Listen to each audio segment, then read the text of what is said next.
ओम नमो भगवते वासुदेवाय। नमस्कार, मैं स्नेह प्रेम स्वागत करती हूँ आप सबका आपके अपने चैनल समृद्धि ब्लॉग्स में।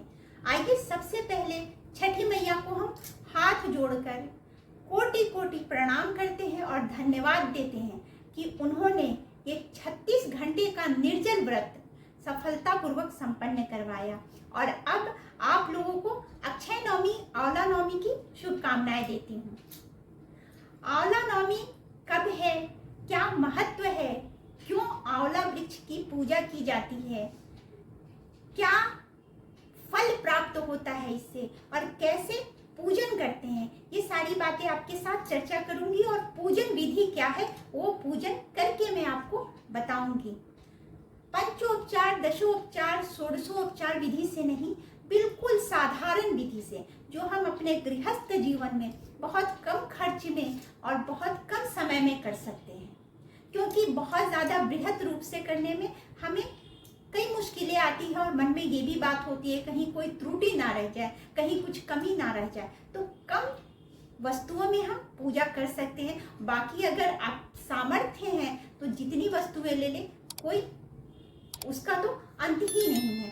तो सबसे पहले आप देखिए कि पूजन के लिए हमें करना क्या है। तो सबसे पहले मैंने ये लोटे में जल लिया हुआ है।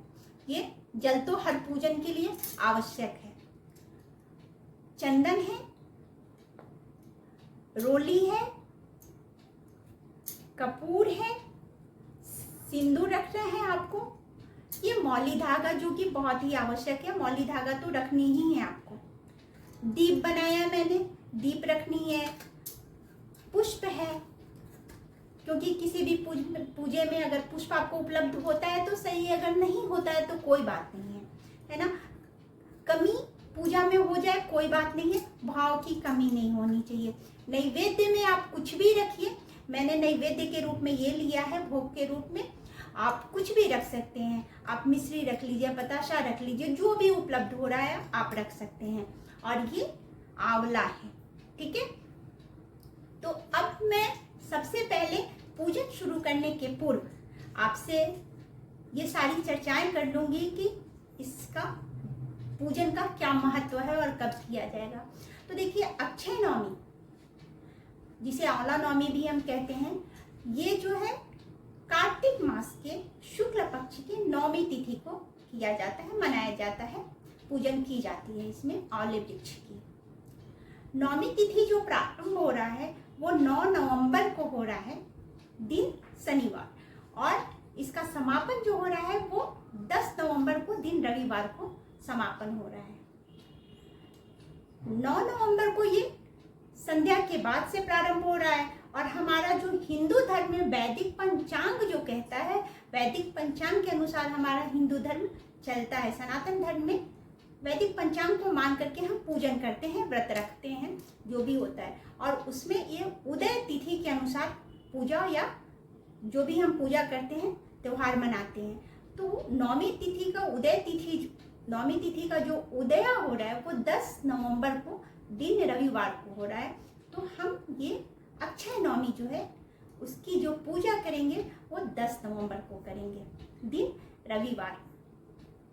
अब बात ये आ जाती है कि रविवार को जो है सो आंवले का पूजन नहीं होता, या कई जगह ये बातें होती है कि आंवले का पूजन नहीं होता, तुलसी का पूजन नहीं होता। तो ऐसा नहीं है, पूजन कहीं भी मना नहीं किया गया है। और दूसरी बात एक और भी आती है जो हमारे ग्रंथ कहते हैं कि वार से बड़ा त्योहार होता है। तो जब हमारा त्योहार, हमारा व्रत, हमारी पूजा जो है अगर किसी ऐसे दिन पे पड़ जाता है जिसमें हमें कई चीजें निषेध होती है, वर्जित होती है, तो उस समय हम उस चीजों को नहीं देखते हैं। पहले हम त्योहार को देखते हैं, पहले हम पूजन को देखते हैं, वार को नहीं देखते हैं। इसीलिए रविवार को अगर ये पड़ रहा है आंवला नवमी तो हम रविवार को पूजन करेंगे, बिल्कुल विधिवत जैसे करते हैं। अब जैसा मैंने ये सारा सामग्री बता दी है, अब हम जान लेते हैं पहले कि महत्व क्या है, क्यों किया जाता है आंवले का पूजन, आंवला वृक्ष इतना महत्वपूर्ण क्यों है। देखिए, इसका जो वर्णन है पद्म पुराण में भी है और स्कंद पुराण में भी है। स्कंद पुराण में कहा गया है, लिखा हुआ है कि ये आंवला वृक्ष जो है वो भगवान ब्रह्मा के अश्रु से निर्मित हुआ है। वहां वर्णन है कि जब सृष्टि जलमग्न हो गई और ब्रह्मा जी प्रभु के ध्यान में लीन थे, तो प्रभु की भक्ति से जो उनके अंदर प्रेम उत्पन्न हुआ, उस प्रेम की वजह से उनकी आंखों में अश्रु आ गए और वो अश्रु जब पृथ्वी पर गिरे तो वो आंवला वृक्ष बन गया। तो सृष्टि का सबसे पहला जो ये उत्पत्ति है, सृष्टि की सबसे पहली ये रचना है आंवला का वृक्ष, इसलिए बहुत महत्वपूर्ण है। दूसरी बात ये बताया गया कि भगवान विष्णु को अति प्रिय है ये आंवले का वृक्ष। जितने भी कोटि देवी देवता हैं सबका निवास होता है आंवले के वृक्ष पे। स्वयं शिव शंभु भी आंवला वृक्ष में वास करते हैं। तो ब्रह्मा जी के अश्रु से निर्मित हुआ है, भगवान विष्णु उसमें निवास करते हैं, भगवान शंभु उसमें जो है सो वास करते हैं, सभी कोटि देवी देवता उसमें वास करते हैं। तो समझिए कि कितना महत्वपूर्ण है। अब बात आती है कि अक्षय नवमी को जो हम आंवला वृक्ष के नीचे भोजन बनाने की जो बात आती है कि भोजन करना चाहिए, भोजन बनाना चाहिए, इसके पीछे का क्या कथा है, इसके पीछे की क्या कथा होती है, क्या कहानी है, तो ये भी वर्णन है कि पौराणिक कथा के अनुसार माता लक्ष्मी जब भ्रमण करने आई थी पृथ्वी पर, तो उनके मन में अचानक ये बात आई कि भगवान विष्णु और भगवान शंभु शंकर की एक साथ पूजा की जाए। अब एक साथ पूजा करने की बात जब आई तो उन्होंने सोचा कि अगर तुलसी की पूजा करते हैं तो वहाँ सिर्फ विष्णु जी की पूजा होती है, अगर बिल्वपत्र की पूजा करते हैं तो सिर्फ शंभु की पूजा होती है, तो अब क्या करें। तब उनके मन में ये बात आई कि ये आंवले का जो वृक्ष है उसमें भोलेनाथ भी हैं, उसमें भगवान विष्णु भी हैं। तब उन्होंने आंवला वृक्ष का पूजन किया और पूजन के बाद भगवान विष्णु और भगवान शंभु शंकर जी दोनों ही अति प्रसन्न हुए और प्रकट हुए। तब माता लक्ष्मी ने उसी आंवले वृक्ष के नीचे भोजन बनाया और दोनों को भोजन खिलाया, परोसा। तो ये परंपरा है कि आंवला वृक्ष के नीचे भोजन बनाना चाहिए, भोजन करना चाहिए, इससे फल की प्राप्ति होती है। स्कंद पुराण में एक और बात बताई गई है जो मैं आपको बता रही हूँ कि आंवले के वृक्ष का महत्व ऐसा है कि अगर इसको स्मरण किया जाए, आंवले के वृक्ष का स्मरण किया जाए तो हमें 1 गुना फल प्राप्त होता है। अगर दर्शन करते हैं आंवले वृक्ष की तो हमें 2 गुना फल प्राप्त होता है, और अगर हम आंवले का सेवन करते हैं तो हमें 3 गुना फल प्राप्त होता है। आप बताइए कि कितना महत्व है इसका। तो इसलिए इस वृक्ष की पूजा की जाती है। आंवला बहुत ही महत्वपूर्ण है जो हमारे पुराण कहते हैं।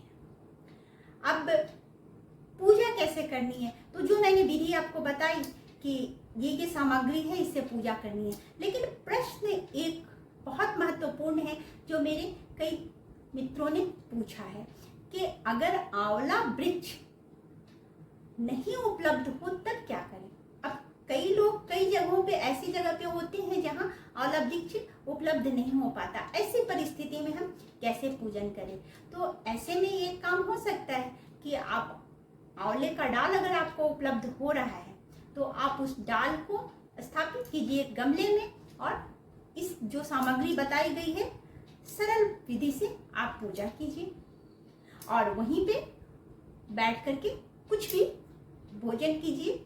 अगर पका सकते हैं तो ठीक है, लेकिन अब संभव नहीं हो पाता है पकाना। कई लोग कई जगहों पे पकाते हैं जहाँ उपलब्ध हो पाता है ये सारी चीजें, लेकिन नहीं है तो आप वहीं पे बैठ करके भोजन कीजिए आंवला वृक्ष या जो आपने डाल लगाया है।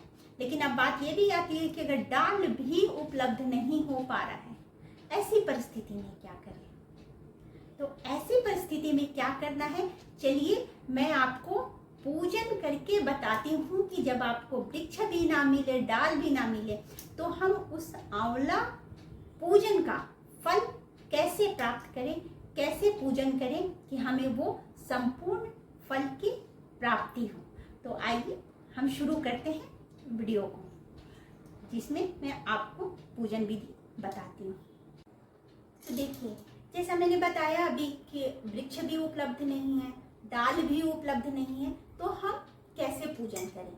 तो जैसा बताया कि भगवान विष्णु जो है सो आंवला वृक्ष में मौजूद होते हैं, विराजमान होते हैं। तो हमें, ये मैंने दिखाया था आपको आंवले का फल, तो ये आंवला जो है, हम इस आंवले में भगवान विष्णु और माता लक्ष्मी का आह्वान करेंगे और इसकी विधिवत पूजा करेंगे। अब कैसे करना है ये देख लेते हैं हम।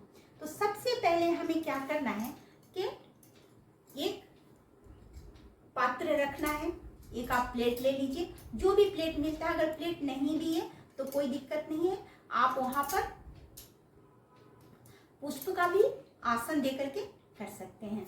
अब मैंने इसके अंदर ये पुष्प का आसन दे दिया, ठीक है, पुष्प का आसन दिया, क्योंकि हमें यहाँ प्रभु को विराजमान करवाना है, ठीक है। अब मैंने यहाँ पे ये आंवला जो है उसे यहाँ रखा और एक पुष्प लीजिए, आप पुष्प लीजिए और ये जल है, जल से आप पहले यहाँ पे भगवान को वहां डालना है। और सबसे पहले हाथ में थोड़ा सा जल लीजिए और आह्वान कीजिए, कहिए, हे प्रभु, हे भगवान विष्णु, हे माता लक्ष्मी, मेरे पास वृक्ष उपलब्ध नहीं है, इसलिए मैं इस आंवले में ही आपका आह्वान कर रही हूँ।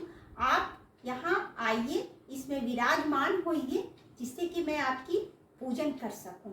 ये कह करके हमें जल छोड़ देना है यहाँ पर, जिससे कि उनका आह्वान हो जाए।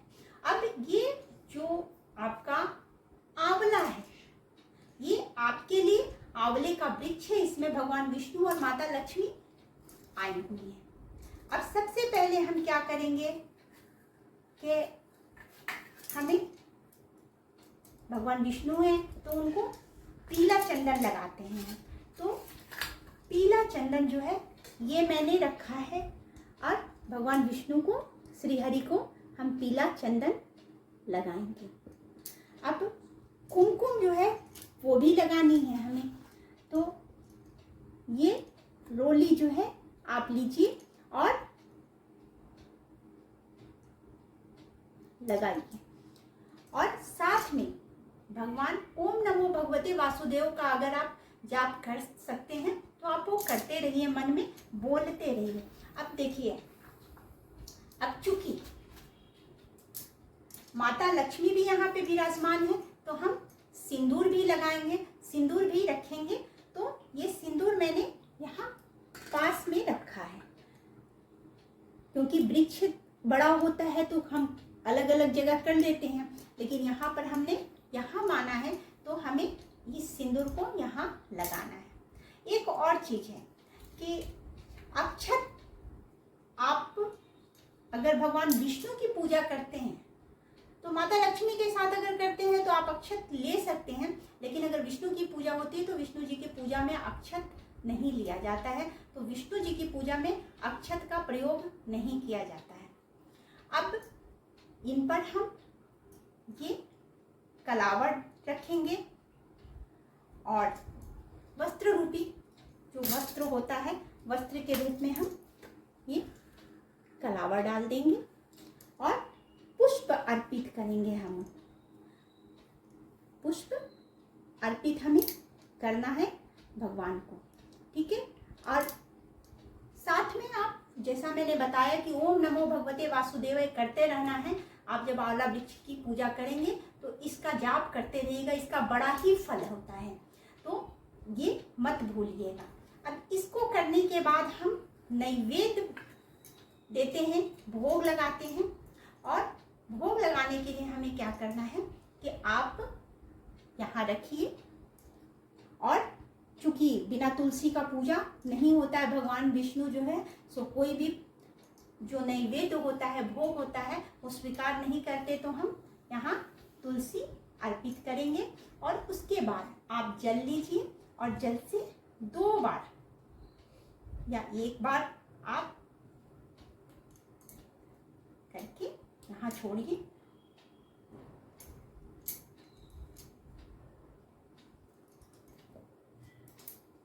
और हाथ जोड़ करके प्रणाम कीजिए, कहिए कि ये भोग जो कि मीठा है, जो मीठा मैंने आपको भोग लगाया, हमारे जीवन में मिठास रहे प्रभु, हमारे जीवन में सुख शांति रहे। क्योंकि जो मीठा भोग लगाते हैं उसके पीछे भी ये कारण होता है कि हमारे जीवन में मिठास बनी रहे, हमारे जीवन में किसी तरह की कोई कड़वाहट ना हो।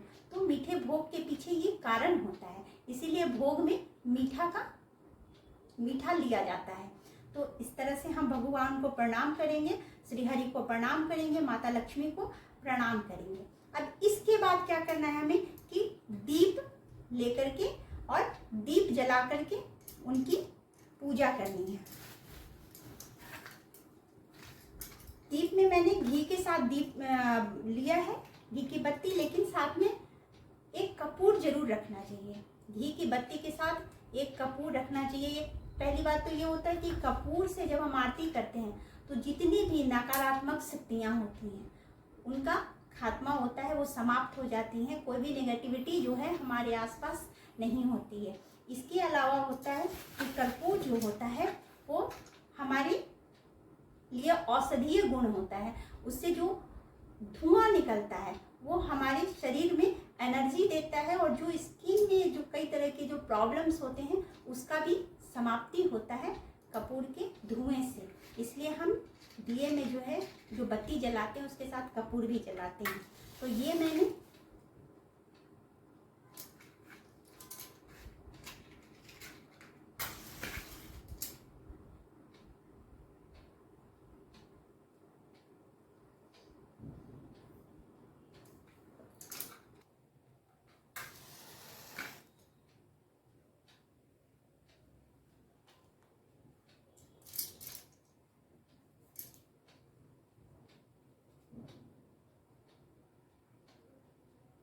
देखिए, आरती जब भी हम करते हैं तो पहले हम खड़े हो जाते हैं। अभी मैं खड़ी नहीं हुई हूँ, तो अभी मैं आपको खड़े होकर के बताऊंगी कि आरती जब भी होना है खड़े होकर के ही आरती करनी चाहिए, बैठ करके नहीं। अभी मैंने दीप दिखा दिया, लेकिन जब आरती के लिए आप खड़े हो, आरती जब आप करेंगे तो अवश्य खड़े हो जाएं।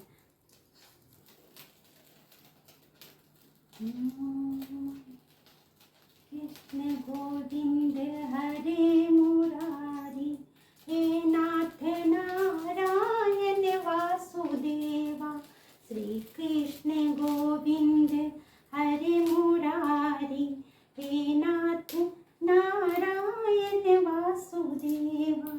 आरती हमने कर लिया। अब मौली का क्या करना है वो चीज मैं आपको बताती हूँ कि इस मौली को कैसे उसमें बांधेंगे। आंवले में, जैसे आंवले के वृक्ष में हम मौली को बांधते हैं और परिक्रमा करते हैं, तो वृक्ष में हम बांधते हुए, वृक्ष में जब हम मौली को लपेटते हैं, लपेटते हुए परिक्रमा करते हैं। लेकिन यहाँ पर हम ऐसा नहीं कर सकते हैं। तो पहले मैं बांधूंगी और उसके बाद परिक्रमा की बात बताऊंगी कि कैसे परिक्रमा करनी है। कि ये मौली जो है, जैसा कि मैंने बताया कि वृक्ष में तो हम बांधते हुए परिक्रमा करते हैं, लेकिन यहाँ नहीं कर सकते हैं। तो हम यहाँ पे पहले मौली को लपेट लेंगे। अब आपको जितनी बार लपेटनी है लपेट लीजिए, 2 बार, 3 बार, 5 बार, 8 बार, 108 बार, जितनी बार भी है ना। ये हम यहाँ पे वृक्ष मान के लपेट लेंगे। अब इसके बाद हमें परिक्रमा कैसे करनी है ये मैं आपको बताती हूँ।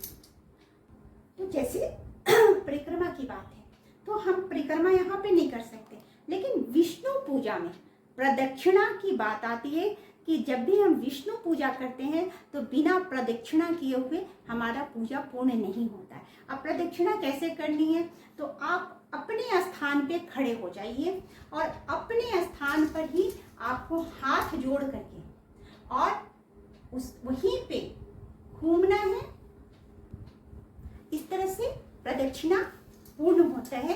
प्रदक्षिणा करने के बाद हमारा ये जो पूजा का संपूर्ण हमारा पूजा संपूर्ण होता है। लेकिन अब ये है कि वृक्ष होता है तो वृक्ष को हम वहाँ छोड़ के आ जाते हैं, पूजा के बाद सामग्री उठाते हैं और चले आते हैं। लेकिन चूंकि हमने वृक्ष मानकर भगवान विष्णु का आह्वान करके उन्हें यहाँ बुलाया है, तो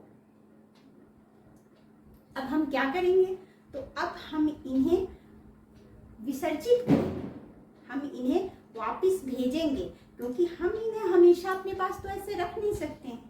आह्वान कर लिया इसका मतलब है कि वो हमारे पास आ गए और हमें उनकी विधिवत रोज पूजा करनी होगी, तो ये संभव नहीं होता है। इसीलिए जब हम आह्वान करके भगवान को बुलाते हैं तो फिर उसके बाद हम विसर्जन करते हैं। तो उसके लिए हमें क्या करना है ये जान लेते हैं। देखिए, अब हम इन्हें विसर्जित करेंगे। विसर्जित करने के लिए आपको कुछ नहीं करना है।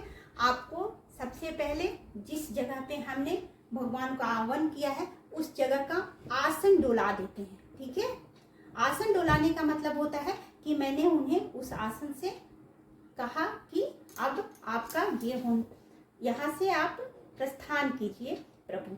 अब हाथ में जल लेंगे और कहेंगे, हे प्रभु, जिस तरह से, हे श्री हरि, जिस तरह से मैंने आपका आह्वान किया, आपको यहाँ बुलाया, आपको यहाँ विराजमान किया, आप आए और मेरा जो ये पूजा था उसे सफल बनाया, मैंने आपका पूजन किया, लेकिन मैं इतनी सक्षम नहीं हूँ कि मैं आपकी पूजन रोज विधिवत कर सकूं।